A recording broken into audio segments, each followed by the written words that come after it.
ಜನನಿ news ಚಾನೆಲ್ಗೆ like ಮಾಡಿ, subscribe ಮಾಡಿ, ಶೇರ್ ಮಾಡುವ ಮೂಲಕ ನಮ್ಮ ಚಾನೆಲ್ಗೆ ಸಹಕರಿಸಿ. ಹೆಚ್ಚಿನ ಮಾಹಿತಿಗಾಗಿ ಸಂಪರ್ಕಿಸಿ ಹರಿಚಿ.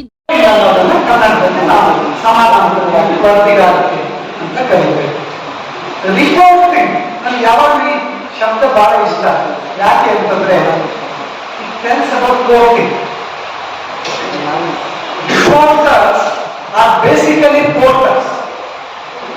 ವಾಟ್ ಡು ದೇ ಪೋರ್ಟ್ ಅಂತಂದ್ರೆ ಕೆಳಗೆ ದಾಸರು ಹೇಳಿದ ಹಾಗೆ ಸಮಾಜದಿಂದ ಸುದ್ದಿಯನ್ನ ಸಂಗ್ರಹಿಸಿ ಸಮಾಜಕ್ಕೆ ವಾಪಸ್ಸು ನೀಡುವ ಕೆಲಸವನ್ನ ಪತ್ರಕರ್ತರು, ವರದಿಗಾರರು ಮಾಡ್ತಾರೆ.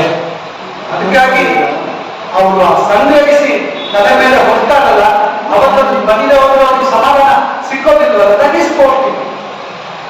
ಅದನ್ನ ವಾಪಸ್ಸು ಸಮಾಜಕ್ಕೆ ಇಳಿಸುವಂತಹ ಕೆಲಸವನ್ನ ಮಾಡ್ತಾರೆ. ನಾವು ಸಾಮಾನ್ಯವಾಗಿ ಪತ್ರಿಕೋದ್ಯಮ ತರಗತಿಯಲ್ಲಿ ವಾಟ್ ಈಸ್ ನ್ಯೂಸ್ ಅಂತ ಹೇಳ್ತೇವೆ. ಸುದ್ದಿ ಅಂದ್ರೆ ನಾನು ಯಾವಾಗಲೂ ಅದನ್ನ ಭಿನ್ನ ಮಾಡಿ ತಿರ್ಗಾ ಮುರುಗ ಹೇಳ್ತಾರೆ. What is not news. ನಾನು ಶುರು ಮಾಡ್ತಾ ಇದ್ದು ಸುದ್ದಿ ಯಾವುದು ಸುದ್ದಿ ಅಲ್ಲ, ಅವಾಗ ಯಾವ ಸುದ್ದಿ ಅಂತ ಹೇಳೋದು ಬಹಳ ಸುದ್ದಿ. ಅದಕ್ಕಾಗಿ ಏನ್ ಹೇಳ್ತಾ ಇದ್ದೆ ಅಂತಂದ್ರೆ ಸತ್ಯವಾದದ್ದು ಸುದ್ದಿ ಅಲ್ಲ. ಸುದ್ದಿಯ ಮುಖ್ಯ ಅಂಶವೇ ಅದು ಸತ್ಯ. ಸತ್ಯವಾಗದೆ ಹೋದ್ರೆ ಅದು ಸುದ್ದಿ ಅಲ್ಲ. ಸರ್ ಈಗೆಲ್ಲ ಸುಳ್ಳು ಬರ್ತಲ್ಲ ಪತ್ರಿಕೆಯಲ್ಲಿ ಅಂತ ಕೇಳಬಹುದು, ಅದ್ರ ಬಗ್ಗೆ ಆಮೇಲೆ ಬರ್ತದೆ, ನಾವು ಚರ್ಚೆ ಮಾಡೋಣ. ಆದ್ರೆ ವರದಿಗಾರನೊಬ್ಬ ತಾನು ಬರೆಯುವ ಪ್ರತಿಯೊಂದು ಅಕ್ಷರವೂ ಸತ್ಯ ಅನ್ನುವಂತ ನಿಶ್ಚಯದಲ್ಲೇ ಬರೀಬೇಕಾಗುತ್ತೆ. ನಮ್ಮ ಎಥಿಕ್ಸ್ ಏನ್ ಹೇಳುತ್ತೆ, ಒಂದೇ ಒಂದು ಅಂಶ ನಾನು ಬರೆಯೋದು ಸುಳ್ಳು ಅಂತ ಅನಿಸಿದ್ರೆ ಅದನ್ನು ಬರಿಬೇಡ. ವರದಿಗಾರನಿಗೆ ಅದನ್ನ ಬರೆಯುವ ಹಾಕಿಲ್ಲ. ಯಾವುದು ಸುಳ್ಳು ಅಂತ ಅವನಿಗೆ ಅನಿಸ್ತದೋ ಬೆನ್ನಿಯಾಗಿಂದ ಫೈಂಡ್ ಇಟ್ ಔಟ್ ಅಂತ ಪತ್ರಿಕೋದ್ಯಮ ಹೇಳುತ್ತೆ. ನಾವು ಈಗ ಅದನ್ನ ಬದಲಾಯಿಸಿಕೊಂಡಿದ್ದೇವೆ. ಬೆನ್ನಿಯಾಗಿಂದ ಲೀವ್ ಇಟ್ ಔಟ್, ರಗಳೇ ಬೇಡ, ಬಿಟ್ಬಿಡುವ. ಆದ್ರೆ ಪತ್ರಿಕೋದ್ಯಮದ ಮುಖ್ಯ ಲಕ್ಷಣ ಅಲ್ಲ. ನಿಮಗೆ ಸಂದೇಹ ಇದೆ, ಸಂದೇಹವನ್ನು ನಿವಾರಿಸ್ಕೊಳ್ಳಿ. ನೀವು ಬರೆಯುವಂತದ್ದು ಶತಸಿದ್ಧ ಇದು ಸತ್ಯ ಅಂತ ಇರಬೇಕು. ಒಂದ್ ಕಡೆ ಸಂತೋಷ ಏನಪ್ಪಾ ಅಂತಂದ್ರೆ ಕೋಲಾರ ಪತ್ರಿಕೆ ಇವತ್ತು 50 ವರ್ಷಗಳನ್ನು ಪೂರೈಸಿದೆ. ಅದು ಒಂದು ಸಂತೋಷದ ಸಂಗತಿ. ದುಃಖ ಏನಪ್ಪಾ ಅಂತಂದ್ರೆ ರಾಯರಿರ್ಬೇಕಾಗಿತ್ತು ಈ ಸಂಭ್ರಮದಲ್ಲಿ.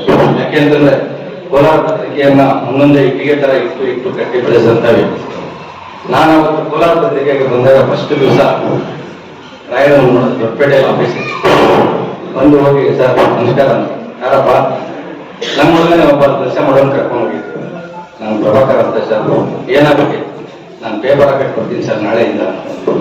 ಪೇಪರ್ ಹಾಕ್ತೇನೆ, ಹಾಕ್ತೀನಿ ಸರ್. ಸೈಕಲ್ ಇದೆಯಾ ಅಂತ. ಇದೆ ಸರ್, ಬೆಳಗ್ಗೆ 5 ಗಂಟೆಗೆ ಬರ್ಬೇಕು. ಬರ್ತೀನಿ ಸರ್. ನೆಕ್ಸ್ಟ್ ಡೇ ಇಂದ ನಾನು ಅಲ್ಲಿ ಪತ್ರಿಕೆ ಹಾಕೋದಕ್ಕೆ ಸ್ಟಾರ್ಟ್ ಮಾಡೋದು. ಅವತ್ತು ಪತ್ರಿಕೆ ಹಾಕಿ ಸ್ಟಾರ್ಟ್ ಮಾಡೋದನ್ನು ಇವತ್ತು ಮುಖ್ಯಮಂತ್ರಿಗಳ ಮಾಧ್ಯಮ ಸಲಹೆಗಾರನಾಗಿ ನನ್ನ ಗುರುಗಳು, ನನ್ನ ಮಾರ್ಗದರ್ಶಕರು, ನಮ್ಮ ಮಾಧ್ಯಮ ಅಕಾಡೆಮಿ ಮೊಟ್ಟ ಮೊದಲ ಮಹಿಳಾ ಅಧ್ಯಕ್ಷೆ ಆಯುಷ ಕಾಮವರು, ಗೆಳೆಯ ಗಣೇಶ್ ಅವರು ಇವತ್ತು ರಾಜ್ಯದ ಹುಡುಗ ಆಗಿದ್ದಾನೆ ಪ್ರಭಾಕರ್. ರಾಜ್ಯದ ಹುಡುಗ ಆಗಿದ್ರು ಕೂಡ ನಾನು ಗುರುತಿಸ್ಕೊಳ್ಳೋದು ಕೋಲಾರದ ಹುಡುಗನಾಗಿ. ನನ್ನ ಕೋಲಾರ, ಕೋಲಾರ ಬರಪಿಡಿತ ಜಿಲ್ಲೆ ಅಲ್ವಾ ನಿಮ್ದು ಅಂತ. ಯಾರು ಹೇಳಿದ್ರು ಬರಪಿಡಿತ ಜಿಲ್ಲೆ? ಯಾರಪ್ಪ ಹೇಳಿದ್ರೆ? ಯಾರು ಹೇಳಿದ? ನೀವು ಸರ್ಕಾರಿ ದಾಖಲೆಗಳ ಪ್ರಕಾರ ನೀವು ಬರಪಿಡಿತ ಜಿಲ್ಲೆ ಅಂತ ನಾವು ಯಾವತ್ತಾದ್ರೂ ಬರಪಿಡಿತ ಜಿಲ್ಲೆ ಅಂತ ಹೇಳ್ಕೊಂಡಿದ್ದೀವ? ಅಥವಾ ನೀರು ಕೊಡಿ ಅಂತ ಹೇಳಿ ರಸ್ತೆ ಕೊಡ್ತೀವ? ನೀರಾವರಿ ಸೌಲಭ್ಯ ಕೊಡಿ ಅಂತ ರಸ್ತೆ ಕೊಟ್ಟಿದ್ದೀವ? ಏನಿಲ್ವ? ದೇಶಕ್ಕೆ ಚಿನ್ನ ಕೊಟ್ಟಿದ್ದೀವಿ, ರೇಷ್ಮೆ ಕೊಟ್ಟಿದ್ದೀವಿ, ಹಾಲು ಕೊಡ್ತಾ ಇದ್ದೀವಿ.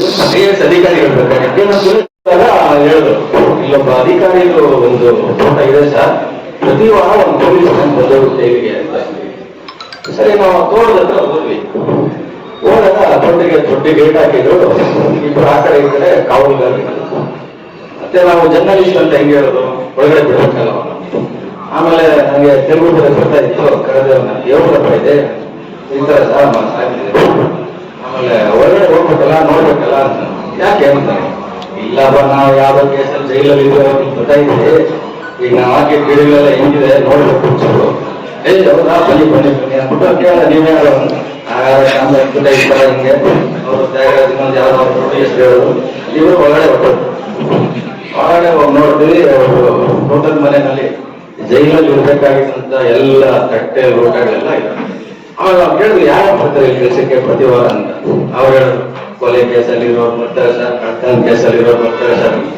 ಎಲ್ಲ ಬಂದು ಬರ್ಕೊಂಡ್ಬಂದು ನೆಕ್ಸ್ಟ್ ಡೇ ಕನ್ನಡ ಭವನದಲ್ಲಿ ಕಾಲ ಮೀಟಿಂಗ್ ನೆಕ್ಸ್ಟ್ ಡೇ ಅಧಿಕಾರಿ ಸಸ್ಪೆಂಡ್ ಆಗ. ನಾನು ಇದು ಯಾಕೆ ಹೇಳ್ತಾ ಇದ್ದೀನಿ ಅಂತಂದ್ರೆ, ನೀವೆಲ್ಲ ಪತ್ರಿಕೋದ್ಯಮದ ವಿದ್ಯಾರ್ಥಿಗಳು, ನಮ್ಮ ರವೀಂದ್ರ ಭಟ್ ಸರ್ ಇದ್ದಾರೆ, ಸೀನಿಯರ್ ಜರ್ನಲಿಸ್ಟ್, ಅವರಿಗೂ ಚೆನ್ನಾಗಿ ಗೊತ್ತಿದೆ ಆಸಕ್ತಿ ಅನ್ನೋದು. ಈಗ ನಮ್ಮ ಗೋಪಿನಾಥ್ ಅವರು ಕೂಡ ಹೇಳಿದ್ರು.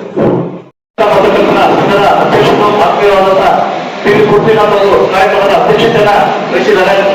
ಹಾಗಾಗಿ ನನ್ನ ಆತ್ಮೀಯ ಮಿತ್ರರಾದಂತ ಟಿ ಮನರಾಜ್ ಅವರು, ಪೂರ್ಣ ಪತ್ರಿಕೆಯ ಪ್ರಕಾಶಕರಾದಂತ ಶ್ರೀ ವಾಣಿ ಮೇಡಮ್ ಅವರು, ಹಾಗೂ ಮಾಧ್ಯಮ ಅಕಾಡೆಮಿಯ ಕಾರ್ಯದರ್ಶಿಯಾದಂತ ನಮ್ಮ ಈಗಾಗಲೇ ಪತ್ರಕರ್ತರ ಕೆಲಸ ಮಾಡ್ತಾ ಇರುವಂತ ಯುವ ಪತ್ರಕರ್ತರು ಸಾಕಷ್ಟು ಸಂಖ್ಯೆಯಲ್ಲಿದ್ದೀರಿ. ಅದೇ ರೀತಿ 3-4 ವರ್ಷಗಳ ಕಾಲ, 5-6 ವರ್ಷಗಳ ಕಾಲ ಪತ್ರಿಕೋದ್ಯಮದಲ್ಲಿ ಕೆಲಸ ಮಾಡಿರುವಂತ ಅನೇಕ ಹಿರಿಯ ಪತ್ರಕರ್ತರು ಕೂಡ ಈ ಕಾರ್ಯಕ್ರಮದಲ್ಲಿದ್ದಾರೆ. ಹಾಗಾಗಿ ಇದನ್ನ ತ್ರಿವೇಣಿ ಸಂಗಮದ ಪ್ರತಿಭಾ ಕಾರ್ಯಕ್ರಮಕ್ಕೆ ಇಷ್ಟಪಡ್ತೇನೆ. ಇನ್ನು ಕೋಲಾರ ಪತ್ರಿಕೆಯ ವಿಚಾರಕ್ಕೆ ಬಂದಾಗ, ಕೋಲಾರ ಪತ್ರಿಕೆ ಅನ್ನುವಂಥದ್ದು ಮತ್ತು ಅವರ ಸುವರ್ಣ ಸಂಭ್ರಮ ಆಚರಣೆ ಮಾಡ್ತಾ ಇರುವಂಥದ್ದು ಒಂದು ಅರ್ಥಪೂರ್ಣವಾದ ಒಂದು ವಿಶೇಷವಾದ ಕಾರ್ಯಕ್ರಮ ಅಂತ ನಾನು ಭಾವಿಸ್ತೇನೆ. ಯಾಕಂದ್ರೆ ಕೋಲಾರ ಪತ್ರಿಕೆ ಇವತ್ತಿನ ಕಾಲಘಟ್ಟದಲ್ಲಿ ಕೋಲಾರ ಜಿಲ್ಲೆಗೆ ನಾವು ಹೋಲಿಕೆ ಮಾಡ್ಕೊಂಡಾಗ, ನಾವು ಇವತ್ತು ನೋಡಿದಾಗ ಕೋಲಾರ ಜಿಲ್ಲೆಯಲ್ಲಿ ಪತ್ರಿಕೆಗಳನ್ನ ಸುಲಭವಾಗಿ ಪ್ರಕಟಿಸಿ ಲಾಭದಾಯಕವಾಗಿ ಜನಪ್ರಿಯಗೊಳಿಸುವಂತ ಒಂದು ವಾತಾವರಣ ಇವತ್ತು ಕೂಡ ಇಲ್ಲ. ಯಾಕಂದ್ರೆ ಇಲ್ಲಿ ಮೇಡಮ್ ಅವರಾಗ ಹೇಳ್ತಾ ಇದ್ದು, ಇಲ್ಲಿ ಬಹುಭಾಷಾ ವಾತಾವರಣ, ಕನ್ನಡ, ತೆಲುಗು, ಉರ್ದು ಈ ರೀತಿ ಎಲ್ಲಾ ಭಾಷೆಗಳು ಮಿಶ್ರಣ ಇರೋದ್ರಿಂದ ಕನ್ನಡ ಪತ್ರಿಕೆಯನ್ನ ಓದುವಂತವರ ಸಂಖ್ಯೆ ಕೂಡ ಬಹಳ ಕಡಿಮೆ ಇತ್ತು. ಅದೇ ರೀತಿ ಪತ್ರಿಕೆಗೆ ಪ್ರೋತ್ಸಾಹ ಕೊಡುವಂತ ದೊಡ್ಡ ದೊಡ್ಡ ಕಂಪನಿಗಳು, ಜಾಹೀರಾತುಗಳು ಕೂಡ ಸಿಗುವಂತ ತುಂಬಾ ಕಡಿಮೆ. ಅದೇ ರೀತಿ ಅಧಿಕಾರಿ ಮತ್ತು ಜನಪ್ರತಿನಿಧಿಗಳ ಸಹಕಾರ ಕೂಡ ಇವತ್ತಿಗೂ ಕೂಡ ಕನ್ನಡ ಪತ್ರಿಕೆಗಳಿಗೆ, ಅದರಲ್ಲೂ ಸ್ಥಳೀಯ ಪತ್ರಿಕೆಗಳಿಗೆ ಸಿಗ್ತಾ ಇಲ್ಲ ಅನ್ನೋ ದಿನಮಾನದಲ್ಲಿ ಒಂದು 50 ವರ್ಷಗಳ ಹಿಂದೆ ಒಂದು ಪತ್ರಿಕೆ ಆರಂಭವಾದಂಥದ್ದು ದೊಡ್ಡ ಸಾಹಸದ ಕೆಲಸ ಅಂತ ನಾವು ಭಾವಿಸ್ತೇವೆ.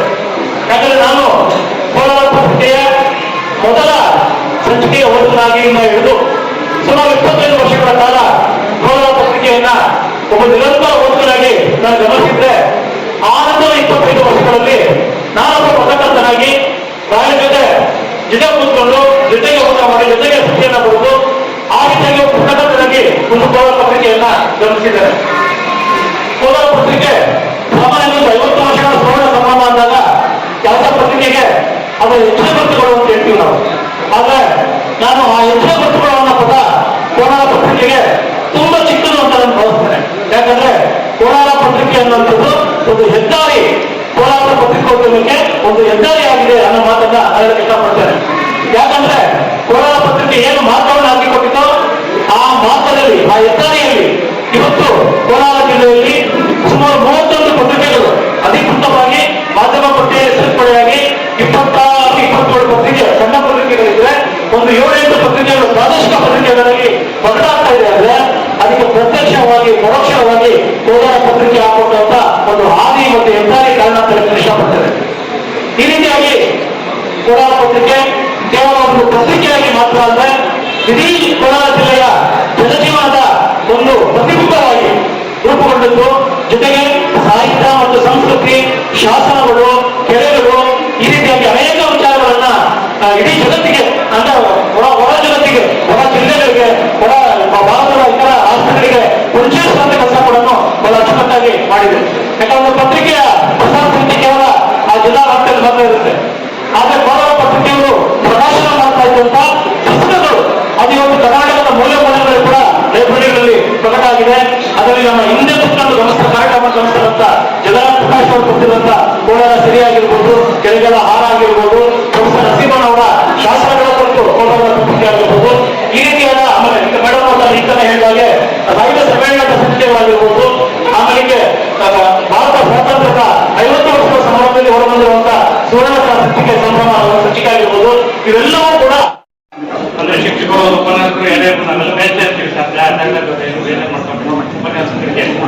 ಮೇಷ್ಟ್ರು ಅಂತಂದ್ರೆ ಈ ಸಮಾಜವನ್ನು ರೂಪಿಸುವಂತ ಶಿಲ್ಪಿಗಳಾದ್ರೆ ಪತ್ರಕರ್ತರು ಈ ಸಮಾಜದ ಆರೋಗ್ಯವನ್ನ ಕಾಪಾಡೋದು. ಹಾಗಾಗಿ ಇವತ್ತು ನೀವೆಲ್ಲ ಕೂಡ ಈ ಪತ್ರಿಕೋದ್ಯಮವನ್ನು ಆಯ್ಕೆ ಮಾಡ್ಕೊಂಡು ಏನು ವಿದ್ಯಾರ್ಥಿಗಳ ಜೊತೆಗಿದ ಈಗ ತಾನೇ ನಿಮಗೆ ಸ್ವಾಗತ ಹೇಳಿದ್ರು. ಮೊಬೈಲ್ ಒಂದು ಸ್ವಲ್ಪ ಇವತ್ತಾದ್ರೂ ಸ್ವಲ್ಪ ಹೊರಗಡೆ, ಯಾಕೆಂತಂದ್ರೆ ಮಾಧ್ಯಮ ಅಕಾಡೆಮಿಯಿಂದ ಈ ಒಂದು ಕಾರ್ಯಕ್ರಮವನ್ನು ಮಾಡ್ತಾ ಇರೋದು ಯಾಕಪ್ಪ ಅಂತಂದ್ರೆ ನಮ್ಮ ಭವಿಷ್ಯದ ಪತ್ರಕರ್ತರು ಏನಿದ್ದೀರಾ ನೀವು, ನಿಮ್ಮ ಕ್ವಾಲಿಟಿ ಇಂಪ್ರೂವ್ ಆಗಬೇಕು ಅಂತ. ಆಗ್ಲೇ ನಮ್ಮ ಆಯ್ಕೆ ಅವರು ಮಾತಾಡುವಂತ ಸಂದರ್ಭದಲ್ಲಿ ಕಮಿಟೆಡ್ ಜರ್ನಲಿಸ್ಟ್ ಇವತ್ತಿನ ಕೊರತೆ ಏನಪ್ಪಾ ಅಂತಂದ್ರೆ ಕಮಿಟೆಡ್ ಜರ್ನಲಿಸ್ಟ್ ಕೊರತೆ ಜಾಸ್ತಿ ಇದೆ. ಹಾಗಾಗಿ ಆ ರೀತಿಯ ಆ ಕೊರತೆಯನ್ನು ನಿವಾರಿಸುವಂತಹ ಸಾಧ್ಯತೆ ಇರುವಂತದ್ದು ನಿಮ್ಮ ಕೈಲಿರುವಂತಹ ಸಂದರ್ಭದಲ್ಲಿ ನೀವೆಲ್ಲರೂ ಕೂಡ ಇವತ್ತು ಇಲ್ಲಿ ಬಂದಿರುವಂತ ನೆಕ್ಸ್ಟ್ ಕ್ಲಾಸಸ್ ತಗೊಳ್ತಾರೆ. ರವೀಂದ್ರ ಭಟ್ ಐಕೈ ಅವರು ಇರ್ಬೋದು, ಅನೀಪ್ ಅವರು ಇರ್ಬೋದು, ಮತ್ತೆ AI ತಂತ್ರಜ್ಞಾನದ ಬಗ್ಗೆ ಮಾಹಿತಿ ಕೊಡೋಕೆ ಬರುವಂತದ್ದು ಇರ್ಬೋದು, ಇವೆಲ್ಲ ಕೂಡ ನಿಮ್ಮ ಫ್ಯೂಚರ್ಗೆ ಅನುಕೂಲ ಆಗುವಂತ ಸಂದರ್ಭದಲ್ಲಿ ನೀವು ಇದನ್ನೆಲ್ಲನೂ ಕೂಡ ಇದರಿಂದ ಗಾಢವಾಗಿ ಇದನ್ನ ಯೋಚನೆ ಮಾಡಿ ಇದನ್ನ ನಿಮ್ಮ ಜೀವನದಲ್ಲಿ ನಿಮ್ಮ ವೃತ್ತಿಯಲ್ಲಿ ಅಳವಡಿಸಿಕೊಂಡ್ರೆ ಬಹಳ ಅನುಕೂಲ ಆಗ್ತದೆ ಅಂತ ಹೇಳ್ತಾ, ಇವತ್ತಿನ ಪತ್ರಕರ್ತರಲ್ಲಿ ಕಲಿಯುವಂತಹ ಆಸಕ್ತಿ ತುಂಬಾ ಕಡಿಮೆ ಇದೆ. ನಮ್ಮ ಪತ್ರಕರ್ತರ ಸಂಘದಿಂದ ಎಷ್ಟೋ ಕಾರ್ಯಕ್ರಮಗಳನ್ನು ನಾವು ಹಿಂದೆ ಕೈವಾರದಲ್ಲಿ 2000ರಲ್ಲಿ ಕೈವಾರದಲ್ಲಿ ಒಂದು 3 ದಿವಸದ ಕ್ಯಾಂಪ್ ತರಬೇತಿ ಶಿಬಿರ ಮಾಡಿದಾಗ ಜಾಮ್ ಪ್ಯಾಕ್ ಆಗೋದು. ಆಮೇಲೆ 2010ರಲ್ಲಿ ಒಂದು ಕೊಲ್ಲಪುರ ಅಧ್ಯಕ್ಷರಿದ್ದಂತಹ ಸಂದರ್ಭದಲ್ಲಿ ಇಲ್ಲಿ ಜಿಲ್ಲಾ ಪಂಚಾಯತ್ ಅಲ್ಲಿ 2 ದಿವಸದ ಕಾರ್ಯಕ್ರಮ ಮಾಡಿದಾಗ ಜಾಮ್ ಪ್ಯಾಕ್ ಆಗಿತ್ತು. ಆದ್ರೆ ಇವತ್ತಿನ ಪರಿಸ್ಥಿತಿ ವಾಸ್ತವವನ್ನು ನಾವು ಒಪ್ಕೋಬೇಕಾಗ್ತದೆ. ಇವತ್ತು ಆ ಧೈರ್ಯ ನಮ್ಮ ಜಿಲ್ಲಾ ಪತ್ರಕರ್ತರ ಸಂಘ. ಯಾಕೆಂತಂದ್ರೆ ಇವತ್ತು ಬರುವಂತ ಪತ್ರಕರ್ತರಿಗೆ ಕಲಿಯುವ ಆಸಕ್ತಿ ಇಲ್ಲ, ಬೆಳೆಯುವ ಆಸಕ್ತಿ ಇದೆ. ಬೆಳಿಬೇಕಾದ್ರೆ ಕಲಿಬೇಕು ಅನ್ನುವಂಥದ್ದು ಗೊತ್ತಿಲ್ಲ ಅವ್ರಿಗೆ. ಬೆಳಿಬೇಕಾದ್ರೆ ಬೇರೆ ರೀತಿಯಲ್ಲಿ ಬೆಳಿಬೇಕು ಅನ್ನುವಂತ ಆಸಕ್ತಿ ಇರುವಂತಹ ಸಂದರ್ಭದಲ್ಲಿ ಕಲಿಯುವ ಆಸಕ್ತಿ ಕಡಿಮೆ ಆಗಿರುವಂತಹ ಸಂದರ್ಭದಲ್ಲಿ ನಿಮ್ಮ ಜೀವನದಲ್ಲಿ ಯಾವತ್ತೂ ಕೂಡ ಕಲಿಯುವ ಆಸಕ್ತಿಯನ್ನು ಕಳ್ಕೊಬೇಕು. ಈಗಾಗಲೇ ನಮ್ಮ ನಾಗರಾಜ್ ಅವರು ಹೇಳಿದ ರೀತಿಯಲ್ಲಿ ಒಬ್ಬ ಪತ್ರಕರ್ತ ಒಂದು ಪತ್ರಿಕೆ ಅಂತಂದ್ರೆ ಅವತ್ತು ಮಧ್ಯಾಹ್ನಕ್ಕೆ ಅದು ರತಿ ಪತ್ರಿಕೆ ಪೇಪರ್. ಒಬ್ಬ ಪತ್ರಕರ್ತ ಕೂಡ ಅಷ್ಟೇ, ಬೆಳಗ್ಗೆ ಏನು ಪತ್ರಿಕೆ ಓದ್ತಾರೆ ಜನ ಅಲ್ಲಿ ಮುಗಿದೋಯ್ತು ಅವನ ಪತ್ರಕರ್ತನ ಇದು ಅವನ ಕ್ರಿಯೇಟಿವಿಟಿ ಎಲ್ಲ ಮುಗಿದೋಗುತ್ತೆ. ಮತ್ತೆ ಅವಾಗ ಬೆಳಕಾಗಿತ್ತು ಸೂರ್ಯೋದಯ ಯಾವ ತರ ಆಗ್ತದೆ ಆ ರೀತಿಯಲ್ಲಿ ಪತ್ರಕರ್ತನ ಕ್ರಿಯೇಟಿವಿಟಿ ಮತ್ತೆ ಕಲಿಯುವಂತ ಪತ್ರಕರ್ತ ಕಲಿಯುವಂತ ಗುಣ ಅಲ್ಲಿ ಸೂರ್ಯೋದಯದಿಂದನೇ ಶುರುವಾಗುತ್ತೆ. ಚಂದ್ರೋದಯ ಮತ್ತೆ ಸೂರ್ಯಾಸ್ತ ಕಾಲಕ್ಕೆ ಅದು ಮುಗಿದೋಗುತ್ತೆ. ಹಾಗಾಗಿ ಜೀವನವಿಡೀ ನೀವು ಕಲಿಯುವಂತ ಆಸಕ್ತಿಯನ್ನು ಉಳಿಸ್ಕೊಳ್ಳಿ ಅಂತ ಕೆಲಸ ಇವತ್ತು ಆಗ್ಲೇ ಹೇಳಿದೆ. ಪತ್ರಕರ್ತ ಯಾರೋ ಮೊದಲು ಪತ್ರಕರ್ತ ಅಂತಂದ್ರೆ ಅವನು ಎನ್ಕೊಡೋರು ಕೂಡ ಇರಲಿಲ್ಲ. ಆದ್ರೆ ಇವತ್ತಿನ ಪರಿಸ್ಥಿತಿ ಆ ತರ ಇಲ್ಲ. ಇವತ್ತು ನಿಮ್ಮ ಮುಂದೆ ಕಣ್ಮುಂದೆನೇ ಇದೆ, ಸ್ಟೇಜ್ ಮೇಲೆ ಇದ್ದಾರೆ. ಒಬ್ಬ ಪತ್ರಕರ್ತನಾಗಿ ಒಬ್ಬ ಪೇಪರ್ ಹಾಕೋ ಹುಡುಗನಾಗಿ ನಮ್ಮ ಹುಡುಗ ಪ್ರಭಾಕರ್ ಹೆಮ್ಮೆ ಹೇಳ್ಕೊಳ್ಳಿಕ್ಕೆ ಹೆಮ್ಮೆ ಆಗ್ತದೆ. ಆಯ್ಕೆ ನಾವು ಇಡೀ ರಾಜ್ಯ ಹುಡುಗ ಆತ ಯಾವತ್ತಿದ್ರು ಕೂಡ ಎಲ್ಲ ಹುಡುಗ. ಆ ರೀತಿಯಲ್ಲಿ ಬೆಳೆದಂತ ಪ್ರಭಾಕರ್ ಪತ್ರಿಕೆ ಹಾಕುವಂತ ಕಾರ್ಯವನ್ನ ಕೋಲಾರ ಪತ್ರಿಕೆಯಲ್ಲಿ ಶುರು ಮಾಡಿ ಇವತ್ತು ಮಾಧ್ಯಮ ಸಲಹೆಗಾರನಾಗಿ ಒಬ್ಬ ಮುಖ್ಯಮಂತ್ರಿಗಳಿಗೆ ಮಾಧ್ಯಮ ಸಲಹೆಗಾರನಾಗಿ ಅದರಲ್ಲೂ ಸಿದ್ದರಾಮಯ್ಯ ಅಂತ ಅವರ ಹತ್ರ ಏರ್ಬೇಕು ಅಂತಂದ್ರೆ ಬಹಳ ಕಷ್ಟ ಆಗುತ್ತೆ. ಆ ತರದಲ್ಲಿ ಬೆಳೀತಾ ಇದ್ದಾರೆ ಅಂತಂದ್ರೆ ಅವರ ಕ್ರಿಯಾಶೀಲತೆ ಅವರಲ್ಲಿರುವಂತ ಒಂದು ಗುಣ, ಆ ಕಾರ್ಯ ತತ್ಪರತೆ ಏನಿದೆ ಅದು ಕೂಡ ಮುಖ್ಯ. ಸ್ವಯಂ ಕೃಷಿಯಿಂದ ಬಂದಂತ ಪ್ರಭಾಕರ್ ಇವತ್ತು ಇಡೀ ರಾಜ್ಯದ ಪತ್ರಕರ್ತರ ಸಂಕುಲಕ್ಕೆ ಅನುಕೂಲ ಮಾಡಿಕೊಡುವಂತ ನಿಟ್ಟಿನಲ್ಲಿ ಕೆಲಸ ಮಾಡ್ತಾರೆ. ಬರುವಂತ ಬಜೆಟ್ ನಲ್ಲಿ ಇನ್ನೇ ಮುಂದಿನ ತಿಂಗಳ ಬಜೆಟ್ ಬರ್ತಾರೆ. ಆ ಬಜೆಟ್ ನಲ್ಲಿ ಅವರ ಮೇಲೆ ನಮ್ಮ ನಿರೀಕ್ಷೆಗಳು ತುಂಬಾ ಇವೆ. ಪತ್ರಕರ್ತರ ಸಂಕುಲಕ್ಕೆ ಅವ್ರಿಗೆ ಏನೇನ್ ಮಾಡ್ಬೇಕು ಅನ್ನೋಂಥದ್ದು ಅದಕ್ಕೆ ಹೇಳ್ಬೇಕಾಗಿಲ್ಲ. ನಾವು ಸ್ವಯಂ ವೈಯಕ್ತಿಕವಾಗಿರುವಂತಹ ಸಂದರ್ಭದಲ್ಲಿ ಸ್ವಯಂ ಅನುಭವ ಇರುವಂತಹ ಸಂದರ್ಭದಲ್ಲಿ ಪತ್ರಕರ್ತರಿಗೆ ಅನುಕೂಲ ಆಗುವಂಥದ್ದು ಜಾಹೀರಾತು ಕೊಡಿಯೋದು ರುಟೀನ್ ಆಗಬೇಕು. ಆದ್ರೆ ಅದಕ್ಕೂ ಮೀರಿದಂತ ಒಂದು ದೊಡ್ಡ ಕೊಡುಗೆ ನಾವು ಈ ವರ್ಷ ನಿರೀಕ್ಷೆ ಮಾಡ್ತಾ ಇದ್ದೀವಿ ಪ್ರಭಾಕರ್ ಕಡೆಯಿಂದ. ಪ್ರಭಾಕರ್ ಅವರೊಬ್ಬರು ಸಿದ್ದರಾಮಯ್ಯನವ್ರಿಗೆ, ಯಾಕೆಂತಂದ್ರೆ ನಮ್ಗೆ ಕೋಲಾರಕ್ಕೆ ಸಿದ್ದರಾಮಯ್ಯ, ಅದಕ್ಕೆ ನಾನು ಹೇಳಿದೆ ಅಧ್ಯಕ್ಷ ಭಾಷಣ ಮೊದಲೇ ಮಾಡ್ಬಿಡ್ತೀನಪ್ಪ. ಯಾಕಂದ್ರೆ ನೀವು ನನಗೆ ನಮ್ಗೆಲ್ಲ ನೀನು ಸಿದ್ದರಾಮಯ್ಯ ಭಾಷಣ ಮಾಡ್ತಾರೆ, ನಮ್ಮ ಅಂತಂದ್ಬಿಟ್ಟು ಆ ರೀತಿಯಲ್ಲಿ ಪತ್ರಕರ್ತನಾಗಿ ಒಬ್ಬ ಪೇಪರ್ ಹಾಕೋ ಹುಡುಗನಾಗಿ ಬೆಳೆದಂತದ್ದು ಮಾದರಿ ಇವತ್ತು ನಿಮ್ಮೆಲ್ಲ ಪತ್ರಕರ್ತರ. ಅದೇ ರೀತಿಯಲ್ಲಿ ಕಾಮರೂಪಿ MS ಪ್ರಭಾಕರ್ ಅಂತ ಇಡೀ ಇಂಟರ್ನ್ಯಾಷನಲ್ ಲೆವೆಲ್ ಅಲ್ಲಿ ಬೆಳೆದಂತ ಒಬ್ಬ ಪತ್ರಕರ್ತರು ಕೋಲಾರದರು. ಮೊನ್ನೆ ರೀಸೆಂಟ್ ಆಗಿ UAS ಅವರು ಇಲ್ಲೇ ಕೋಲಾರದಲ್ಲೇ ಬೆಳಗಾವಿಯಲ್ಲಿತ್ತು ಕಾಮರೂಪಿ ಅಂತ MS ಪ್ರಭಾಕರ್ ಅವರು ಇಡೀ ಇಂಟರ್ನ್ಯಾಷನಲ್ ಲೆವೆಲ್ ಬೆಳೆದಂತ ಒಬ್ಬ ಪತ್ರಕರ್ತ. ಮತ್ತೆ ಸಚ್ಚಿದಾನಂದ ಮೂರ್ತಿ ಅಂತ ಶಿಳ್ಳೆಕೆರೆ ಅವರು, ಕೋಲಾರ ತಾಲೂಕು ಶಿಳ್ಳೆಕೆರೆ ಗ್ರಾಮದವರು. ಮನೋರಮಾ ಇದಕ್ಕೆ ಮೀಡಿಯಾ ಇದರಲ್ಲಿ ಮೀಡಿಯಾ ಅವರು ಸಂಪಾದಕರಾಗಿ ಸಚಿವರು ಅವರು ರೀಸೆಂಟ್ ಆಗಿ ಇದ್ದಾರೆ. ಈ ರೀತಿಯಲ್ಲಿ ಬೆಳೆಯಲಿಕ್ಕೆ ಎಷ್ಟು ಅವಕಾಶಗಳಿದೆ. ಇವ್ರು ಯಾರು ಕೂಡ ಬೆಳೆಯುವಂತ ಅವಕಾಶಗಳು ಕಡಿಮೆ ಇದ್ದಂತಹ ಸಂದರ್ಭದಲ್ಲಿ ಇವರೆಲ್ಲರೂ ಕೂಡ ಬೆಳೆದು ತೋರ್ತಾರೆ. ಆದ್ರೆ ನಿಮ್ಗೆ ಆ ತರದ ಪರಿಸ್ಥಿತಿ ಇಲ್ಲ. ಇವತ್ತು AI ತಂತ್ರಜ್ಞಾನ ಬಂದಿದೆ, ಆರ್ಟಿಫಿಷಿಯಲ್ ಇಂಟೆಲಿಜೆನ್ಸ್ ಬಂದಿದೆ. ಅದು ನಮ್ಮನ್ನು ಆತಂಕಕ್ಕೂ ದೂಡ್ತಾ ಇದೆ, ನಮ್ಗೆ ಖುಷಿನೂ ಕೊಡ್ತಾ ಇದೆ. ಆದ್ರೆ ಏನೇ ಆಗ್ಬೋದು, ಆರ್ಟಿಫಿಷಿಯಲ್ ಇಂಟೆಲಿಜೆನ್ಸ್ ಬಂದಿರ್ಬೋದು, ಆದ್ರೆ ಇಂಟರ್ನಲ್ ಇಂಟೆಲಿಜೆನ್ಸ್ ಇರೋವರೆಗೂ ಕೂಡ ಯಾವುದೇ ಆತಂಕ ಭಯ ಪಡುವಂತ ಅಗತ್ಯ ಇಲ್ಲ. ಆ ಇಂಟರ್ನಲ್ ಇಂಟೆಲಿಜೆನ್ಸ್ ಅನ್ನ ಬೆಳೆಸ್ಕೊಳ್ಳುವಂತ ಮನೋಭಾವ ನಮ್ಮಲ್ಲಿರ್ಬೇಕು. ಅದು ಪ್ರತಿ ದಿವಸ ಒಬ್ಬ ಪತ್ರಕರ್ತನಾದಕ್ಕೂ ಇರ್ಬೋದು, 30 ವರ್ಷ 40 ವರ್ಷ ಅನ್ನೋಂತ ಅನುಭವ ಹೋಗ್ಬೇಕು. ನಾನು 30 ವರ್ಷದ ಎಕ್ಸ್ಪೀರಿಯನ್ಸ್ ಅಂತಂದ್ರೆ ಅನುಭವ ಅನ್ನೋದಕ್ಕೆ ನಿವೃತ್ತಿ ಅನ್ನುವಂಥದ್ದು ಇರೋದಿಲ್ಲ. ಆ ರೀತಿಯಲ್ಲಿ ನೀವೆಲ್ಲ ಬೆಳೀತಾ ಇರುವಂತ ಬೆಡಿಂಗ್ ಏನು ಇವತ್ತು ಜರ್ನಲಿಸ್ಟ್ ಇವೆಲ್ಲ ಕೂಡ ಆ ಗುಣವನ್ನ ಇಡೀ ಜೀವಮಾನದುದ್ದಕ್ಕೂ ಬೆಳೆಸ್ಕೊಳ್ಳಿ. ಅದೇ ರೀತಿಯಲ್ಲಿ ಕಮಿಟೆಡ್ ಜರ್ನಲಿಸ್ಟ್ ಆಗಿ, ಕಮಿಟೆಡ್ ಜರ್ನಲಿಸ್ಟ್ ಕೊರತೆ ಇವತ್ತು ಕನ್ನಡ ಪತ್ರಿಕೋದ್ಯಮ ಇಡೀ ಪತ್ರಿಕೋದ್ಯಮವನ್ನು ಕಾಡ್ತಾ ಇರುವಂತಹ ಸಂದರ್ಭದಲ್ಲಿ ಅದನ್ನ ರೂಢಿಸ್ಕೊಡಿ ಅಂತ ಹೇಳ್ತಾ, ಕೊನೆಯದಾಗಿ ನಮ್ಮ ಲಾಲಾಪ್ರಾಯ ಬಗ್ಗೆ ಕೋಲಾರ ಪತ್ರಿಕೆ ಮುದ್ರಣ ಮಾಧ್ಯಮ ಸ್ವಲ್ಪ ಡೌನ್ ಆಗಿತ್ತು. ಅದೀಗ 2023ರಲ್ಲಿ ಚೇತರಿಸಿಕೊಂಡಿದೆ ಅಂತ ವರದಿಗಳು ಹೇಳ್ತಾರೆ. ದೇಶದ ಮುದ್ರಣ ಮಾಧ್ಯಮದ ಆದಾಯ 4% ಹೆಚ್ಚಾಗಿದೆ. ವಾರ್ಷಿಕ 250 ಬಿಲಿಯನ್ ರೂಪಾಯಿಗೆ ಈಗ ತಲುಪಿದೆ. 2027ಕ್ಕೆ ಬೆಳವಣಿಗೆ ದರ ಹೆಚ್ಚಾಗಿ 297.7 ಬಿಲಿಯನ್ಗೆ ಏರಿಕೆ ಆಗುತ್ತೆ ಅಂತ ವರದಿಗಳು ಹೇಳ್ತಾರೆ. ಅದೇ ರೀತಿ ಜಾಹೀರಾತು ಆದಾಯ ಕೂಡ 3% ಜಾಸ್ತಿ ಆಗಿದೆ. ಯಾಕೆಂದ್ರೆ ಪತ್ರಿಕೆಗಳು ನಡೀಬೇಕು ಅಂತಂದ್ರೆ ಜಾಹೀರಾತುಗಳು ಬೇಕೇ ಬೇಕು. ಹೀಗಾಗಿ ದಿನಪತ್ರಿಕೆಗಳಲ್ಲದ ಮ್ಯಾಗಝಿನ್ಗಳ ಆದಾಯ ಕೂಡ 3% ಹೆಚ್ಚಾಗಿದೆ. ಪತ್ರಿಕೆಗಳಿಂದ ಬರುವ ಆದಾಯ ಅದು ಕೂಡ 3% ಹೆಚ್ಚಾಗಿದೆ ಅಂತ ಹೇಳ್ತಾರೆ. ಇಂಗ್ಲಿಷ್ ಪತ್ರಿಕೆಗಳ ಸರ್ಕ್ಯುಲೇಷನ್ ಆದಾಯ ಕೂಡ 10% ಹೆಚ್ಚಾಗಿದೆ. ಕನ್ನಡ ಮತ್ತು ಇತರೆ ರಾಜ್ಯ ಭಾಷೆ ಪತ್ರಿಕೆಗಳ ಸರ್ಕ್ಯುಲೇಷನ್ ಆದಾಯ 2% ಹೆಚ್ಚಾಗಿದೆ. ಜೊತೆಗೆ ಸರ್ಕಾರ ಕೊಡುವಂತಹ ಜಾಹೀರಾತುಗಳ ಪ್ರಮಾಣ ಕೂಡ ಹೆಚ್ಚಾಗಿದೆ ಅಂತ ವರದಿ ಹೇಳ್ತದೆ. ಅದಕ್ಕಿಂತ ಹೆಚ್ಚಾಗಿ ಜಾಹೀರಾತುದಾರರ ವಿಶ್ವಾಸಾರ್ಹತೆಯನ್ನ ಮುದ್ರಣ ಮಾಧ್ಯಮಗಳು ಉಳಿಸಿಕೊಂಡಿದೆ ಅಂತ ವರದಿಗಳು ಹೇಳ್ತವೆ. ಹೀಗಾಗಿ ಎಲೆಕ್ಟ್ರಾನಿಕ್ ಮೀಡಿಯಾ ಬಂದ್ಮೇಲೆ ಪ್ರಿಂಟ್ ಮೀಡಿಯಾ ಪ್ರಭಾವ ಕಡಿಮೆ ಆಗಿದೆ ಅನ್ನೋದು ಸಂಪೂರ್ಣ ಸುಳ್ಳಿನ ಸಂಗತಿ ಅಂತ ನಾನು ಹೇಳಕ್ಕೆ ಇಷ್ಟಪಡ್ತೇನೆ. ಹೀಗಾಗಿ ಯಾವತ್ತಿದ್ರು ಕೂಡ ಪ್ರಿಂಟ್ ಮೀಡಿಯಾ ಮೇಲೆನೆ ನೀವು ಎಲೆಕ್ಟ್ರಾನಿಕ್ ಮೀಡಿಯಾದಲ್ಲಿ ಏನಾದರೂ ತೋರಿಸಿ. ಈಗ ಎಲೆಕ್ಟ್ರಾನಿಕ್ ಮೀಡಿಯಾ ಏನಾಗ್ಬಿಟ್ಟಿದೆ ಅಂತಂದ್ರೆ, ನಾವು ಏನ್ ನೋಡಿದ್ರೆ ಅದನ್ನ ನಾವೇನ್ ಕೊಡ್ತೀವಿ ಅದನ್ನ ಅವ್ರು ನೋಡ್ಲೇಬೇಕು, ಅದನ್ನ ನಾವೇ ಡಿಸೈಡ್ ಮಾಡ್ಕೊಡ್ತೀವಿ. ಯಾಕೆಂತಂದ್ರೆ ಈ ಸ್ವಾತಂತ್ರ್ಯ ಪೂರ್ವದಲ್ಲಿ ಪತ್ರಿಕೆಗಳು ಏನ್ ಮಾಡೋದು, ಸ್ವಾತಂತ್ರ್ಯ ಹೋರಾಟದ ಕಾವನ್ನ ಹೆಚ್ಚಿಸುದು. ಸ್ವಾತಂತ್ರ್ಯ ಬಂದ ಮೇಲೆ ದೇಶದ ಅಭಿವೃದ್ಧಿಗೆ ಏನ್ ಬೇಕು ಅದರಲ್ಲೂ ಪತ್ರಿಕೆಗಳು ಮಹತ್ವದ ಪಾತ್ರವನ್ನು ವಹಿಸ್ತಾ ಇದೆ. ಅದಾದ್ಮೇಲೆ ಜನಪರ ಸರ್ಕಾರಗಳು, ಜನವಿರೋಧಿ ಸರ್ಕಾರಗಳು ಇವನ್ನೆಲ್ಲ ಗಮನಿಸಿಕೊಂಡು ಯಾರ್ಯಾರು ಜನವಿರೋಧಿಗಳಿದ್ದಾರೆ, ಯಾರ್ಯಾರು ಜನಪರವಾಗಿದ್ದಾರೆ, ಈಗ ಪತ್ರಿಕೆಗಳಿಂದಾನೇ ಎಷ್ಟು ಸರ್ಕಾರಗಳು ಬಿಡುಗಡೆ ಕೂಡ ನಾವು ಗಮನಿಸಿದ್ದೀವಿ. ಈಗ ಎಲೆಕ್ಟ್ರಾನಿಕ್ ಮೀಡಿಯಾಗಳು ಎಲ್ಲ ಕೊಟ್ಟಿದೆ ಅಂದ್ರೆ ಸುದ್ದಿನ ನಾವು ಮನರಂಜನೆ ರೂಪದಲ್ಲಿ ನೋಡ್ತಾ ಇದ್ದೀವಿ. ಈಗ ಪತ್ರಿಕೆಗಳಲ್ಲಾಗಿರ್ಬೋದು, ಎಲೆಕ್ಟ್ರಾನಿಕ್ ಮೀಡಿಯಾಗಳಲ್ಲಾಗಿರ್ಬೋದು, ಕೆಲಸ ಮಾಡುವವರೆಲ್ಲ ಯಾವ ಕಾರ್ಪೊರೇಟ್ ಕಂಪನಿಗಳು ಮಕ್ಕಳೇ ಕೆಲಸ ಮಾಡಲ್ಲ. ಎಲ್ಲ ನಮ್ಮಂತ ಸಾಮಾನ್ಯ ವರ್ಗದ ಮಕ್ಕಳೇ ಕೆಲಸ ಮಾಡೋದು. ಆದ್ರೆ ಅಲ್ಲಿ ಬರುವಂತ ಸುದ್ದಿಗಳೆಲ್ಲರೂ ಕೂಡ ಕಾರ್ಪೊರೇಟ್ ಕಂಪನಿಗಳ ಸಂಬಂಧಿಸಿದೆ ಆಗಿರುತ್ತೆ. ಇಲ್ಲ ಅಂಬಾನಿ ಮದುವೆನೋ, ಇಲ್ಲ ಅದಾನಿ ಮದುವೆನೋ ಇದನ್ನೇ ತೋರಿಸ್ತಾ ಇರ್ತಾರೆ. ನಾವು ಯಾರೋ ನಾಯಿಗೆ ಚೈನಾದ ಎಲ್ಲಕ್ಕಿಂತ ಹೆಚ್ಚಾಗಿ ದರ್ಶನ್ ಈಗೆಲ್ಲ 15 ವರ್ಷದಿಂದ ಹೋಗ್ತಿದ್ರು. ಎಲ್ಲ ಟಿಆರ್ಪಿಗಳೆಲ್ಲ ಕಡಿಮೆ ಆಗಿದ್ದಾರೆ. ನಾನು ಕೇಳಿದೆ ಎಲೆಕ್ಟ್ರಾನಿಕ್ ಟಿಆರ್ಪಿ ಯಾಕಪ್ಪ ಟಿಆರ್ಪಿ ಎಲ್ಲ ಕಡಿಮೆ ಆಗ್ತಿದೆ, ಏನ್ ಮಾಡೋದು, ಯಾಕೆ ದರ್ಶನ್ ಕೇಳ್ತದೆ ಯಾವುದು ಸಿಗ್ತಾ ಇಲ್ಲ ಟಿಆರ್ಪಿಗಳೆಲ್ಲ ಇರೋಗ್ಬಿಟ್ಟಿದೆ. ಆದ್ರೆ ಜನ ನೋಡುವಂತ ಸುದ್ದಿಗಳು ತುಂಬಾ ಖಂಡಿತವಾಗಿ ನೋಡ್ತಾರೆ ಅಂತ ನನ್ನ ಅನಿಸಿಕೆ. ನೀವೆಲ್ಲ ಪತ್ರಿಕೋದ್ಯಮದ ವಿದ್ಯಾರ್ಥಿಗಳಿದೆ, ಹಲವಾರು ಜನ ಇಲ್ಲಿ ಹಿರಿಯ ಪತ್ರಕರ್ತರಿದ್ದಾರೆ. ಅವರ ಸಲಹೆ ಮತ್ತೆ ಮಾರ್ಗದರ್ಶನ ತಗೊಂಡು ನೇತೃತ್ವದಲ್ಲಿ ನೀವೆಲ್ಲ ಮುಂದೂಡಬೇಕು ಅಂತ ನನ್ನ ಅನಿಸಿಕೆ. ಈ ಮಾತಾಡ್ತಾ ಗೋಪಣ್ಣ ಅವರು ಪತ್ರಕರ್ತ ಸೇವಾಭಿವೃದ್ಧಿಗೆ 25 ಲಕ್ಷ ಅವರ ಇವತ್ತು ಆಗಿಲ್ಲ. ಇವತ್ತು ಯಾರ ಹತ್ರ ಸ್ಮಾರ್ಟ್ ಫೋನ್ ಇದೆಯೋ ಅವರೆಲ್ಲರೂ ಪತ್ರಕರ್ತ ಅಲ್ವಾ? ನೀವು ಬೇಕಾದ ನೀವು ಬರೀತೀರಲ್ವ, ನೀವು ಬೇಕಾದ ನೀವು ಹೇಳ್ತೀರಲ್ವ, ಯೂಟ್ಯೂಬ್ ಚಾನಲ್ ಮಾಡ್ತೀರಿ, ಫೇಸ್ಬುಕ್ ಅಲ್ಲಿ ಬರೀತೀರಿ, ಅಥವಾ ನಿಮ್ದೇ ಬ್ಲಾಗ್ ಮಾಡ್ಕೊಂಡು ಬರೀತೀರಿ, ಎಲ್ಲ ಅವಕಾಶ ಇದೆ. ನನಗಿದ್ದಾಗ ನನಗೊಂದು ಸ್ಪೆಷಾಲಿಟಿ, ನಿಮಗೆ ಆ ಸೌಲಭ್ಯ ಇಲ್ಲ.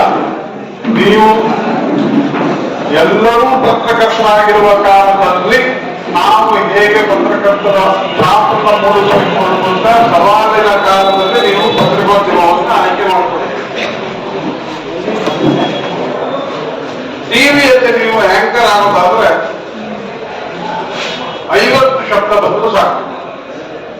ಕನ್ನಡದಲ್ಲಿ 50 ಶಬ್ದ ಬಂದ್ರೆ ನೀವು ಯಶಸ್ವಿ ಟಿವಿ ಆಂಕರ್. ಕಂಡೀಷನ್ ಏನು ಅಂತಂದ್ರೆ 25 ವಿಶೇಷಣ ಗೊತ್ತಿರಬೇಕು. ಭೀಕರ, ರಕ್ತ ಪಿಪಾಸು, ಭಯಂಕರ, ಸಂಗೀತೆಲ್ಲ ಗೊತ್ತಿರಬೇಕು.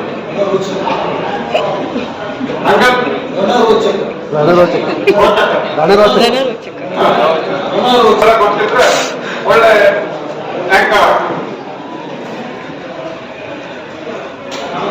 ಪತ್ರಕರ್ತರ ದುಡ್ಡಿದೆ ಅಂತ ಆ ಕಾರಣಕ್ಕಾಗಿ 50 ವರ್ಷ ಅದು 50 ವರ್ಷವನ್ನ ಕಳೆದಿದೆ. ಪ್ರಜಾಪ್ರಭುತ್ವದಲ್ಲಿ ಮಾಧ್ಯಮ ರಂಗವನ್ನ 4ನೇ ಅಂಗ ಅಂತ ಹೇಳ್ತಾರೆ. ಕಾರ್ಯಾಂಗ, ಶಾಸಕಾಂಗ, ನ್ಯಾಯಾಂಗ ಮತ್ತು ಮಾಧ್ಯಮ ರಂಗವನ್ನ 4ನೇ ಅಂಗ, 4 ಪ್ರಜಾಪ್ರಭುತ್ವದ ಆಧಾರ ಸ್ತಂಭ ಅಂತ ಹೇಳ್ತಾರೆ. ಮತ್ತು ಮಾಧ್ಯಮ ಹೇಗಿರ್ಬೇಕು ಅನ್ನೋದು ಕೂಡ ನೀವು ಕಲ್ತಿರ್ತೀರಿ. ನೀವು ಪತ್ರಿಕೋದ್ಯಮದ ವಿದ್ಯಾರ್ಥಿ ಆಗಿದ್ರೆ ಕಲ್ತಿರ್ತೀರಿ. ನಾನು ಬಹಳ ಹೊತ್ತು ಉಪನ್ಯಾಸ ಮಾಡಲ್ಲ, ನಿಮ್ಮಿಂದ ಇಂಟ್ರಾಕ್ಷನ್ ಬಂದ್ರೆ ಚೆನ್ನಾಗಿರುತ್ತೆ ಅಂತ ನನಗೆ ಅನ್ಸುತ್ತೆ. ನೀವು ಏನ್ ಕೇಳಬೇಕು ಅಂತ ಅಂದ್ಕೊಂಡಿದ್ದೀರಿ ಅಂತ ಕೇಳಿದ್ರೆ ನಾವು ನಮ್ಗೆ ಗೊತ್ತಿರೋದನ್ನ ಹೇಳೋದಕ್ಕೆ ಅನುಕೂಲ. ಸರ್ಕಾರ ಮತ್ತು ಸಾಮಾನ್ಯರ ನಡುವಿನ ಸೇತುವೆಯ ಹಾಗೆ, ಕೊಂಡಿಯ ಹಾಗೆ ಮಾಧ್ಯಮ ಕೆಲಸ ಮಾಡಬೇಕು ಅನ್ನೋದು ಆದರ್ಶ. ನಾನು ಇನ್ನೊಂದು ಮಾತನ್ನ ಹೇಳ್ಬೇಕು. ಕೋಲಾರ ಪತ್ರಿಕೆ ಯಾಕೆ 50 ವರ್ಷ ನಡ್ಕೊಂಡ್ ಬಂದಿದೆ ಮತ್ತು ಇನ್ನು 50 ವರ್ಷ ಯಾಕೆ ನಡೀತದೆ ಅಂತಂದ್ರೆ, ನಮಗೆ ಗೊತ್ತಿದ್ದ ಹಾಗೆ ಕೋಲಾರ ಪತ್ರಿಕೆಗೆ ಯಾವುದೇ ಕಾರ್ಪೊರೇಟ್ ಕಂಪನಿಯ ಸಹಾಯ ಬೆಂಬಲ ಇಲ್ಲ. ಅದು ಜನರ ನೇತೃತ್ವದಲ್ಲಿ ಜನರು ಕೊಟ್ಟಂತಹ ಹಣದಲ್ಲಿ ನಡೆಯುವ ಕಾರಣಕ್ಕಾಗಿ ಅದು ಆ ಪತ್ರಿಕೆ ಮುಂದುವರಿತದೆ. ಇನ್ನ 50 ವರ್ಷ ಕೂಡ ಅದು ಮುಂದುವರಿತದೆ. ಕಾರಣ ಏನು ಅಂದ್ರೆ ಚರಂಡಿ ತೋಡಿ ಅದಕ್ಕೆಲ್ಲ ಒಂದು ವೈರ್ ಆಗ್ತದೆ. ಆಮೇಲೆ ಕನ್ವರ್ಜೆನ್ಸ್ ಆಫ್ ಕಮ್ಯುನಿಕೇಶನ್ ಎಲ್ಲ ವಿಧಾನಗಳು ಕೂಡ ಒಂದೇ ವೈರ್ನಲ್ಲಿ, ಆಮೇಲೆ ವೈರ್ಲೆಸ್ ಅಲ್ವಾ. ಮಾಧ್ಯಮ ಅನ್ನೋದು ಕೂಡ ಇವತ್ತು ಹಾಗೆ ಒಂದು ಪ್ರತ್ಯೇಕ ಒಂದು ಮುದ್ರಣದ ಮಾಧ್ಯಮದ ಪತ್ರಿಕೆ ನಿಮ್ಮ ಹತ್ರ ಇದ್ರೆ ನಿಮ್ಗೆ ಯಾವ್ದು ಇಂಟರ್ನೆಟ್ ಕನೆಕ್ಷನ್ ಇರಬೇಕು, ನಿಮ್ಮ ಹತ್ರ ಯೂಟ್ಯೂಬ್ ಚಾನೆಲ್ ಇರಬೇಕು, ನೀವು ಸ್ವತಂತ್ರವಾಗಿ ಸಿನಿಮಾಗಳನ್ನು ಮಾಡಬೇಕು, ಸಾಕ್ಷ್ಯಚಿತ್ರಗಳನ್ನು ಮಾಡಬೇಕು. ಅಂದ್ರೆ ಆ ಸಂಸ್ಥೆ ಹಾಗೆ ಬೆಳೆದ್ರೆ ಮಾತ್ರ ಇವತ್ತಿನ ಸಮಾಜದಲ್ಲಿ ಗಟ್ಟಿಯಾಗಿ ಕಾದೋಗ್ಲಿಕ್ಕೆ ಸಾಧ್ಯ ಇದೆ. ಕೆಲವು ಜಿಲ್ಲೆಗಳಲ್ಲೆಲ್ಲ ಶುರು ಮಾಡಿದ್ದಾರೆ. ಪತ್ರಿಕೆಯನ್ನು ನಡೆಸ್ತಾ ಇರೋ ಯೂಟ್ಯೂಬ್ ಚಾನೆಲ್ ನಲ್ಲಿ ಸುದ್ದಿ ಚಿತ್ರಗಳನ್ನು, ನ್ಯೂಸ್ ಸ್ಟೋರಿಗಳು, ನ್ಯೂಸ್ ಫೀಚರ್ಗಳು ತುಂಬಾ ಚೆನ್ನಾಗಿ ಬರ್ತಾ ಇದೆ. ಅಂದ್ರೆ ಸಮಾಜ ಯಾವ ತರ ಸ್ವೀಕರಿಸ್ತಾ ಇದೆ ನಾವು ನೋಡಿದ್ವಲ್ಲ. ವಿದ್ಯಾರ್ಥಿಗಳು ಯಾರು ಪೇಪರ್ ಓದಲ್ಲ, ಟಿವಿ ನೋಡಲ್ಲ, ಮೊಬೈಲ್ ನೋಡ್ತೀವಿ ಅಂತಾರಲ್ಲ, ಅಂದ್ರೆ ಮೊಬೈಲ್ ನಲ್ಲಿ ಅವ್ರಿಗೆ ಕೊಡಬೇಕು. ಇವತ್ತಿನ ಪತ್ರಿಕೋದ್ಯಮದ ಈ ಅವಕಾಶ ಇದೆಯಲ್ಲ, ಇದು ಸದ್ಬಳಕೆ, ಇದನ್ನು ನಾವು ಮಾಡ್ಕೊಳ್ತಾ ಇಲ್ಲ ಸರಿಯಾಗಿ ಕನ್ನಡದಲ್ಲಿ, ಇನ್ನೂ ಚೆನ್ನಾಗಿ ಮಾಡ್ಲಿಕ್ಕೆ ಸಾಧ್ಯ ಇದೆ. ಅವರು ಸುಮ್ಮನೆ ಡಾಕ್ಟರ್ ಧ್ರುವ ಅವರು ಒಬ್ಬರದ್ದೊಂದು ಉದಾಹರಣೆ ಹೇಳಿದ್ರು. ಅವ್ರು ಸ್ವಲ್ಪ ಹೆಚ್ಚು ತಿಳುವಳಿಕೆಯನ್ನು ಪಡೆದಿದ್ರೆ, ಅವ್ರಿಗೆ ಸ್ವಲ್ಪ ಹೆಚ್ಚು ಬುದ್ಧಿ ವಿದ್ಯೆ ಹೆಚ್ಚು ಜಾಸ್ತಿ ಇದ್ದಿದ್ರೆ ಇನ್ನೂ ಚೆನ್ನಾಗಿ ಮಾಡ್ಬೋದಾಗಿತ್ತು. ಕ್ವಾಲಿಟಿಯನ್ನು ಬೇರೆ ಬೇರೆ ಒಂದು ಟೆಕ್ ಯೂಟ್ಯೂಬ್ ಚಾನೆಲ್ ಅವ್ರಿಗೂ ನೋಡಿದ್ರು 12 ಲಕ್ಷ ರೂಪಾಯಿ ಸಿಗಲಿಕ್ಕೆ ಬರ್ತಾ ಇದೆ. ಯಾವ ಪ್ರಿಂಟ್ ಪತ್ರಿಕೆ ಕೊಡ್ತಾ ಇದೆ ನೋಡಿ ಸರ್. ಇಷ್ಟು ಅಂದ್ರೆ ಮಾಧ್ಯಮದ ಹೊಸ ಹೊಸ ಸವಾಲುಗಳು ಮತ್ತು ಸಾಧ್ಯತೆಗಳಿದೆಯಲ್ಲ, ಎಲ್ಲವನ್ನು ಬಳಸ್ಕೊಳ್ಳಿಕ್ಕೆ ನಾವು ಕಲ್ತ್ಕೋಬೇಕು. ನಾವು ಆರ್ಟಿಫಿಷಿಯಲ್ ಇಂಟೆಲಿಜೆನ್ಸ್ ನ ಜಮಾನದಲ್ಲಿದ್ದೀವಿ ನಾವು. ಕೃತಕ ಬುದ್ಧಿಮತ್ತೆ ಒಂದು ಇಡೀ ಸ್ಟೋರಿಯನ್ನ, ಒಂದು ಇಡೀ ಘಟನೆಯನ್ನ ಯಾವ ವಿಡಿಯೋಗಳನ್ನು ಬಳಸದೆ, ಯಾವ ಮಾಡೆಲ್ಗಳನ್ನು, ವ್ಯಕ್ತಿಗಳನ್ನು ಇಟ್ಕೊಳ್ಳದೆ ನೀವು AI ಬಳಸಿ ಅದನ್ನು ಕ್ರಿಯೇಟ್ ಮಾಡಬಹುದು. ಇವತ್ತು ಇಂಟರ್ನೆಟ್ ನಲ್ಲಿ ಸಿಗುತ್ತೆ ನಿಮಗೆ. ಇಂಥ ತುಂಬಾ ಸುದ್ದಿ ಚಿತ್ರಗಳು ಸಿಗುತ್ತೆ. 15 ನಿಮಿಷ, 20 ನಿಮಿಷ, 25 ನಿಮಿಷ ರೀಕ್ರಿಯೇಟ್ ಮಾಡ್ತಾರೆ. ಇಡೀ ಇಲ್ಲ ಜೀವಂತ ಮನುಷ್ಯನ ತರನೇ ಕಾಣಿಸ್ತದೆ ಸ್ಕ್ರೀನ್ ನಲ್ಲಿ. ನಿಮಗೆ ಇಡೀ ವಿಷಯ ನಿಮ್ಮ ತಲೆಗೆ ಹೋಗುತ್ತೆ. ಹಾಗಾಗಿ ನಾವು ಬಹಳ ಮುಖ್ಯವಾಗಿ ಈ ಹಂತದಲ್ಲಿ ನಾನು ನಿಮ್ಗೆ ಹೇಳಬೇಕಾಗಿರೋದು, ವಿದ್ಯಾರ್ಥಿಗಳಿಗೆ ಒಂದೇ ಮಾತು, 2 ಆಪ್ಷನ್ಗಳು ನಿಮ್ಮ ಮುಂದೆ ಇದೆ. ಒಂದು ಎಂಟರ್ಟೈನ್ಮೆಂಟ್, ಇನ್ನೊಂದು ಇನ್ಫೋಟೈನ್ಮೆಂಟ್. ದಯವಿಟ್ಟು ಎಂಟರ್ಟೈನ್ಮೆಂಟ್ ನ ಹಿಂದೆ ಹೋಗ್ಬೇಡಿ, ಹಾಳಾಗಿ ಹೋಗ್ತೀರಿ. ಬರೀ ಎಂಟರ್ಟೈನ್ಮೆಂಟ್, ಯಾರೋ ಹಿಂದಿ ಸಿನಿಮಾ ತಾರೇನೋ, ಇನ್ಯಾರೋ ಕನ್ನಡದ ಜೈಲಿಗೆ ಹೋದ ಸಿನಿಮಾ ತಾರೇನೋ, ಏನು ಊಟ ಮಾಡ್ದ, ಏನು ತಿಂದ, ಎಷ್ಟೊತ್ತಿಗೆ ನಗರಕ್ಕೆ ಹೋದ, ಇದರ ಹಿಂದೆ ಬೀಳ್ಬೇಡಿ. ಜನರಿಗೂ ಕೂಡ ಹಿಂದೆ ಹೋಗೋ ತರ ಮಾಡಬೇಡಿ. ಇನ್ಫೋಟೈನ್ಮೆಂಟ್ ಅಂತ ಇದೆ, ಅಂದ್ರೆ ನಿಮಗೆ ಇನ್ಫಾರ್ಮೇಶನ್ ಪ್ಲಸ್ ಎಂಟರ್ಟೈನ್ಮೆಂಟ್. ಮಾಹಿತಿಯನ್ನ ಬಹಳ ಮುಖ್ಯವಾಗಿ, ಮತ್ತು ಮಾಹಿತಿ ಹಕ್ಕು ಕಾಯ್ದೆ ಬಗ್ಗೆ ನಾವು ಮಾತಾಡ್ತೀವಿ. ಮಾಹಿತಿಯನ್ನ ಅತ್ಯಂತ ಸರಳವಾಗಿ ಒಂದೇ ಒಂದು ಪೈಸೆ ಖರ್ಚಿಂದ ನಿಮ್ಮ ಕೈಯಲ್ಲಿರುವ ಮೊಬೈಲ್ ನಲ್ಲಿ ನೀವು ಲಕ್ಷಾಂತರ ಜನರಿಗೆ ತಲುಪಿಸಬಹುದು. ನಿಮ್ಮ ಸಾಮಾಜಿಕ ಜವಾಬ್ದಾರಿಯ ಗುಣ ನಿಮ್ಮಲ್ಲಿ ಎಚ್ಚರದಲ್ಲಿದ್ರೆ ಅದಕ್ಕೆ ನಿಮ್ಮ ಮೊಬೈಲ್ ಅನ್ನು ಬಳಸಬಹುದು. ನೀವೇ ಎಡಿಟ್ ಮಾಡಬಹುದು. ಒಳ್ಳೆಯ ಸ್ಮಾರ್ಟ್ ಫೋನ್ ತಗೊಂಡ್ರೆ ನೀವು 2.5 ಗಂಟೆ ಸಿನಿಮಾವನ್ನು ಸ್ಮಾರ್ಟ್ ಫೋನ್ ನಲ್ಲೇ ಮಾಡ್ಕೊಳ್ಬೋದು. ಯಾರಿಗೂ ಸಹಾಯ ಬೇಕಾಗಿಲ್ಲ, ನೀವು ಕಲ್ತ್ಕೊಂಡ್ರೆ ಸಾಕು. ಅಂತಹ ಯುಗ ಇದೆ. ಅದಕ್ಕೆ ನಾನು ಹೇಳಿದ್ದು ಗೋಳಾ ಹೇ ಮೈದಾನ್ ಹೇ, ಖರ್ಚಿಲ್ಲ. ಒಂದು ಕಾಲದಲ್ಲಿ ಪತ್ರಿಕೆ ನಡೆಸೋದಕ್ಕೆ ಪಟ್ಟ ಕಷ್ಟಗಳು, ದುಡಿದ ಹಣ, ಹಾಕಿದ ಬೆವರು, ಶ್ರಮ ಅಲ್ವಾ? ಇವತ್ತು ಅದೇನಿಲ್ಲ, ಬಹಳ ಸುಲಭವಾಗಿ ಮಾಡ್ಲಿಕ್ಕೆ ಸಾಧ್ಯ ಇದೆ. ಯೂಟ್ಯೂಬ್ ನಂತ ಸಂಸ್ಥೆಗಳು ನಿಮ್ಮ ವಿಡಿಯೋವನ್ನು ತಗೊಳ್ತವೆ, 60 ಪೈಸೆ, ₹1 ನೀವು ಕೊಡ್ತೇವೆ, 40 ಪೈಸೆ ಅವ್ರು ಇಟ್ಕೋತಾರೆ. ಚೆನ್ನಾಗಿ ಮಾಡ್ಬೋದು. ನೀವು ಕಲಿತಾ ಇರುವಾಗಲೇ ನೀವು ದುಡ್ಡು ಗಳಿಸ್ಬೋದು.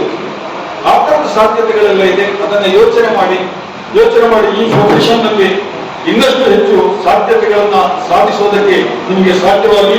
ಹಾಗೆ ಅದು ಮಾಡುವಾಗ ಸಾಮಾಜಿಕ ಜವಾಬ್ದಾರಿ ಅನ್ನೋದನ್ನು ಮರಿಬೇಡಿ. ಸಂಬಂಧದಲ್ಲಿ ನೆನಪಿಡಿ, ನಾವೆಲ್ಲರೂ ಒಂದಲ್ಲ ಒಂದು ಅರ್ಥದಲ್ಲಿ ವರದಿಗಾರ. ಪ್ರತಿಯೊಬ್ಬ ಮನುಷ್ಯನು ಅವನವನ ನೆಲೆಯಲ್ಲಿ ವರದಿಗಾರ. ಈಗ ನೀವು ಮಾರ್ಕೆಟಿಗೆ ಹೋಗಿರ್ತೀರ, ಏನೋ ವಿಶೇಷವಾಗಿದ್ದನ್ನು ನೋಡ್ತೀರ, ವಾಪಸ್ ಮನೆಗೆ ಬಂದ ಮೇಲೆ ಅಪ್ಪನಿಗೂ ಅಮ್ಮನಿಗೂ ಹೇಳ್ತಿರೋ ಇಲ್ಲ. ಹಾವನ್ನೋದಿಲ್ಲ.